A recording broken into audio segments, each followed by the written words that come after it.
नमस्कार। देश के नंबर 1 हिंदी न्यूज चैनल का नंबर 1 शो साजिश देख रहे हैं आप। मैं हूं आपके साथ मौरिका ठाकुर। साजिश में सबसे पहले बात उस 21 साल की माया रेगेव की, जिसने हमास जैसे संगठन को झुकने पर मजबूर कर दिया।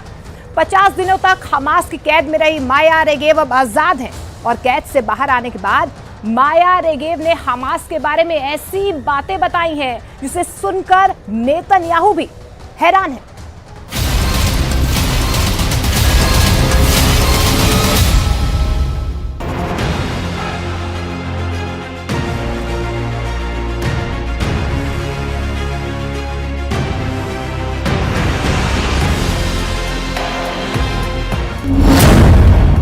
इक्कीस साल की बंधक माया रेगेव का वीडियो।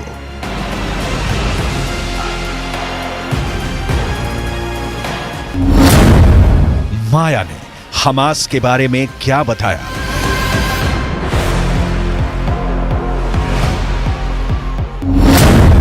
हमास ने माया के साथ कैसा सलूक किया?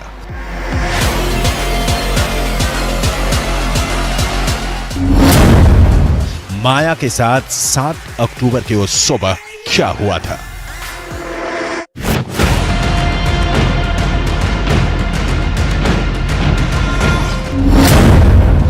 माया को हमास ने कैसे किया था अगवा?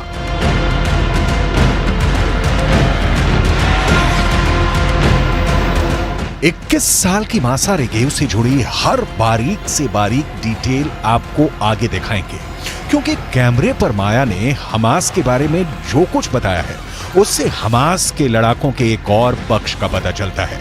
आपको आगे इजरायल बंधक संकट से जुड़ी लेटेस्ट रिपोर्ट भी दिखाएंगे, लेकिन इनसे पहले माया रेगेव की रोंगटे खड़ी कर देने वाली कहानी।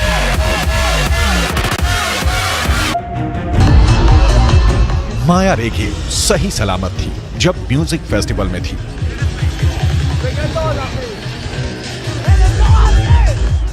लेकिन अब लौटी है तो बैसाखी के सहारे।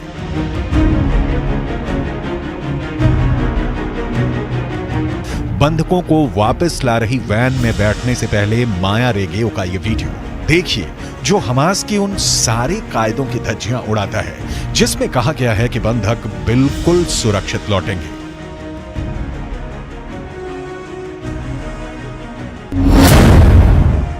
माया रेगेव 50 दिनों तक मौत की सुरंग में रही। 50 दिनों तक हर पल मौत सामने नाचती रही। 50 दिनों तक तड़पती रही फैमिली से मिलने के वास्ते। 50 दिनों तक बहते रहे माया रेगेव की आंखों से अनवरत आंसू। और फिर आई इजरायली गर्ल माया रेगेव की लाइफ में वो सुबह जब वो आजाद हो गई। अंधेरे बंद कमरे और हर सांस पर लगे पहरे से आजाद। अपने देश इजरायल में माया रेगेव के परिवार की लाखों दुआएं कबूल हुई। अपनी बेटी के लिए तड़पती मां के कलेजे की प्यास बुझी। माया रेगेव को हमास ने 50 दिनों बाद रिलीज कर दिया।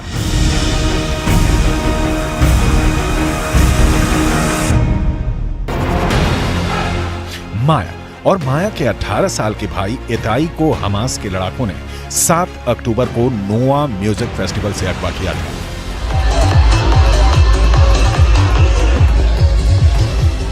उस वक्त फेस्टिवल के बीच खुद को बचाने की कोशिश में भाग रही माया ने अपने पिता इतान रेगेव को फोन भी किया था। उनके पिता ने बेटी की वो कॉल रिकॉर्ड कर ली थी। वो लगातार उससे अपनी लोकेशन भेजने को कह रहे थे, लेकिन इतने में फोन कट गया। इसके बाद माया के पिता लगातार गाजा की सीमा के पास मौजूद अस्पतालों में अपने दोनों बच्चों को खोजते रहे। उन्हें कोई सुराग नहीं मिला। कुछ देर बाद ईलान को सोशल मीडिया पर एक वीडियो मिला। इसमें एक ट्रक के पीछे हमास लड़ाकों ने उनके बेटे इताई को बांध रखा था।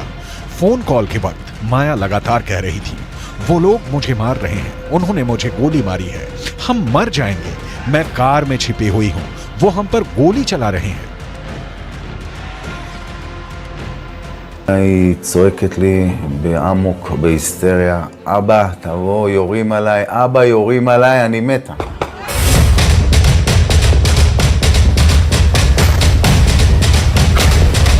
हमास ने 7 अक्टूबर को इजरायल के लोगों को जब बंधक बनाया तो ना उनकी उम्र देखी ना मर्द औरत देखा।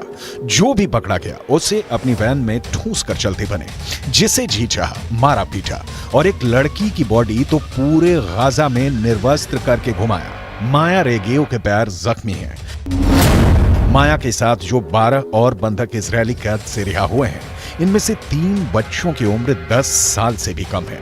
हमास के कैद से आजाद हुई 5 साल की रज अपनी 3 साल की बहन अवीव और मां के साथ बंधक थी।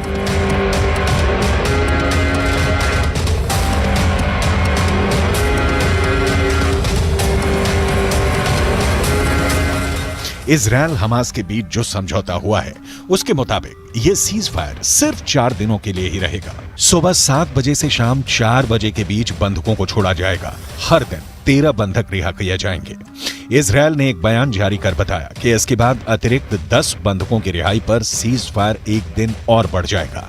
मतलब 5 दिनों में कुल 60 बंधक छोड़ने का सौदा हुआ है।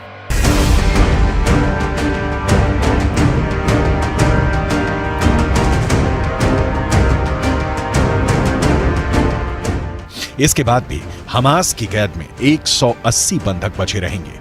कुल 240 लोगों को 7 अक्टूबर की सुबह हमास ने नोआ म्यूजिक फेस्टिवल से उठा लिया था। इसमें कई देशों के नागरिक भी शामिल हैं। हमास अब जत्था बनाकर इन बंधकों की रिहाई कर रहा है और बदले में इजरायल भी फिलिस्तीनी कैदियों को रिहा कर रहा है। सौदा बहुत सीधा सा दिख रहा है, लेकिन असल में है नहीं। गाजा में गोली बारूद बंदी से शांति दिख रही है, लेकिन यह तूफान से पहले की शांति है, क्योंकि इजरायल ने 2 टूक कहा है कि हमास के अंतिम आतंकी के जिंदा रहने तक जंग जारी रहेगी। मतलब जैसे युद्ध विराम की मियाद खत्म होगी, इजरायल गाजा पर फिर से टूट पड़ेगा। रिहाई के बाद भीषण युद्ध। पहला कारण यह इसलिए क्योंकि 12,000 फिलिस्तीनियों की मौत के बावजूद इजरायल का पूरे उत्तरी गाजा पर कब्जा अब तक बाकी है। दूसरा कारण गाजा के दक्षिण में खान यूनिस शहर पर भी कब्जा बाकी है। तीसरा कारण हमास के अंतिम आतंकी के जिंदा रहने तक युद्ध जारी रहेगा, क्योंकि हमास किसी भी वक्त पलटवार कर सकता है।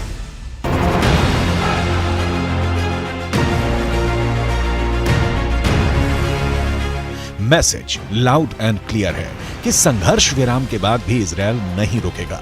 इजरायल इस बीच खुद पर कंट्रोल कर किनारे खड़ा रहेगा कि कब इन बंधकों को भी छुड़ाया जाए और कब गाजा का ऑपरेशन खत्म किया जाए। यही वजह है कि इजरायल डिफेंस फोर्स यानी IDF इस वक्त गाजा में मौजूद है।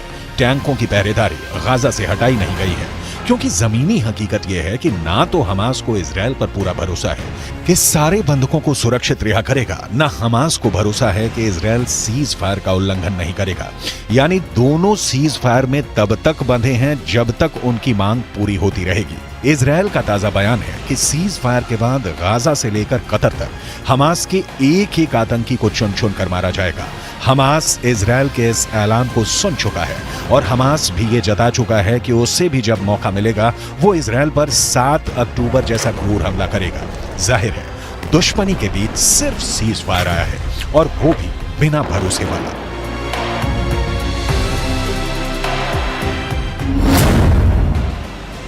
रिहाई के बाद भीषण युद्ध।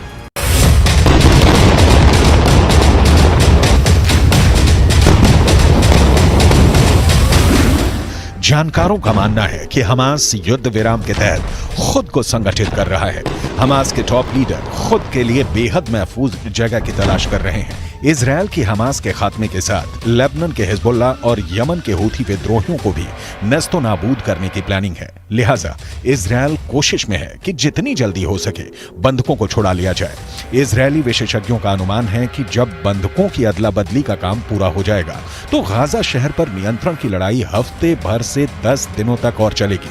पश्चिमी मीडिया में रिपोर्ट छप रही है कि हो सकता है कि सीज फायर के बाद इजरायल का ध्यान गाजा पट्टी के दक्षिणी इलाके की तरफ होगा।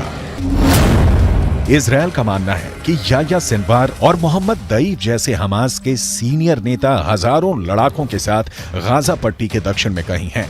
शायद उनके साथ बड़ी संख्या में इजरायली बंधक भी मौजूद हों।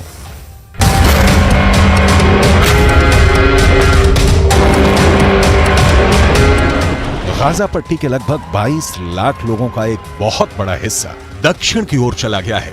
दक्षिण के इलाके में लोग अटे पड़े हैं, उनमें बहुत से लोग डरे सहमे और बेघर हैं। ऐसा लगता है कि वहां एक बहुत बड़ी मानवीय त्रासदी अपने होने का इंतजार कर रही है। अल मवासी के रेतीले मैदानों के बीच टेंटों में ठूंसे सैकड़ों फिलिस्तीनियों का मंजर दुनिया को इस मानवीय संकट की ओर निगाहें दौड़ाने के लिए मजबूर कर सकता है।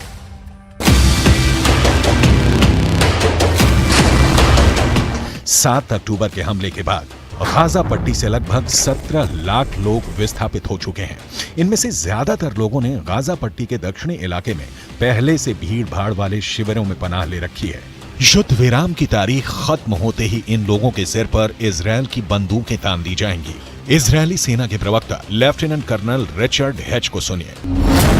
यह मुश्किल हो सकता है, लेकिन वो लोग जीवित रहेंगे। इजरायल के लिए यह सैन्य जरूरत बन गया है। जिस तरह गाजा शहर के नीचे हमास का नेटवर्क है, ठीक वैसे ही खान यूनुस और रफा में भी हमास के लड़ाके फैले हुए हैं और वहां उन्होंने अपना इंफ्रास्ट्रक्चर बनाया है। इजरायल इस बार हमास से सदा सदा के लिए निपटारा चाहता है और हमास के खिलाफ इजरायल को नेस्तो नाबूद करने के अब तक के बीच आता रहा है बंधक संकट।